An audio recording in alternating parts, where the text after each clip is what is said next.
Today we take a look at some changes in the guidance office and preview this weekend's regional wrestling tournament.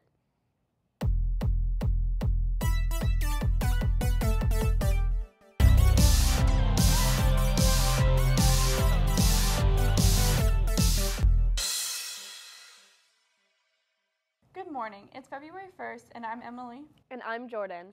When Registrar Beth Duffy retired in December, the guidance office staff had to make some changes.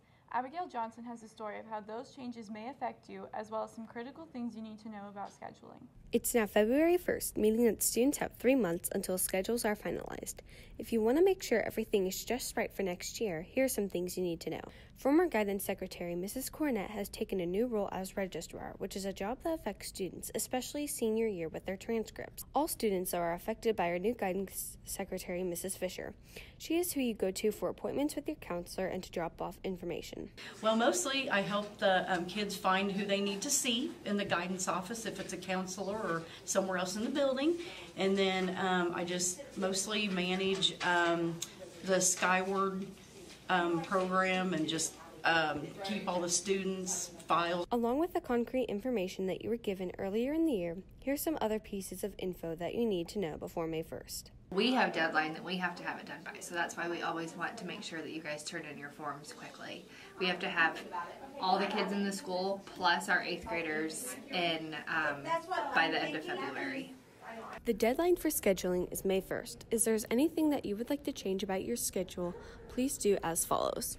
If you want to change your schedule for the upcoming year, you need to email your counselor and set up a meeting to do that. Depending on what you're wanting to change, it can go pretty quickly. Sometimes there's a process to it. Be sure to finalize your schedules and get everything ready for next year by May 1st. On Wednesday night, we had a supermoon, blue moon, and a lunar eclipse for the first time in 150 years. Freshman Blake Sessler captured this image of the event.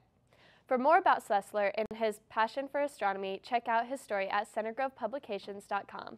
Now let's go to Sophie Lackey at the sports desk. The rebound. Trace, last second shot.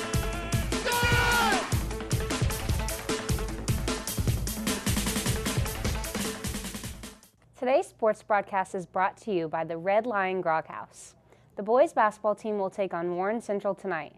Girls basketball won the first round of sectionals 47-36 in an intense game against Whiteland on Tuesday night. They will play Franklin Community on Friday night for the next round of sectionals. If they advance, they will play for the sectional championship on Saturday night.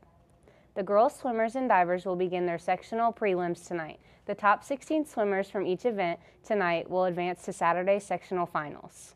On Saturday, the wrestling team will move on to compete in regionals at Mooresville. Jade Clenny and Deacon Long bring you the preview. The boys wrestling team is heading into regionals on Saturday, February 3rd at Mooresville with hopes of advancing to semi-state. The team is 14-6 and won sectionals last weekend, advancing 7 wrestlers. We advanced 7 of our wrestlers to regional, and first priority is to get all 7 out to semi-state, which means they need to win their first round match, which would guarantee them the top 4 finish.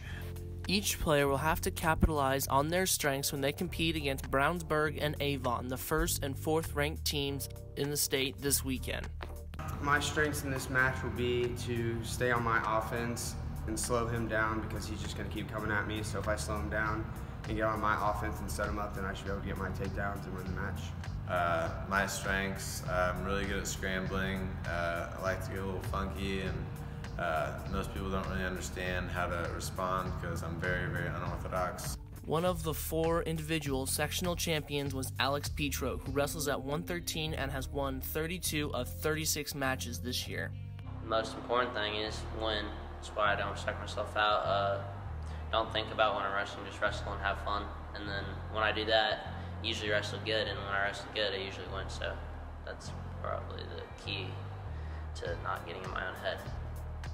Undefeated Gleason Mappis knows that each match presents particular challenges that require wrestlers to stay focused on the fundamentals.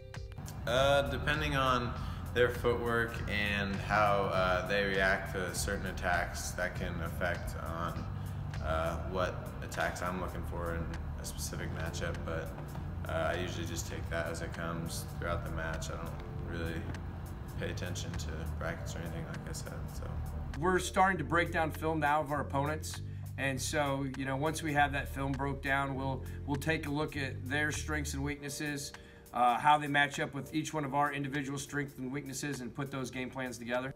Matches will begin at 9 a.m. Make sure you come out and support your Trojans. Thanks, Sophie.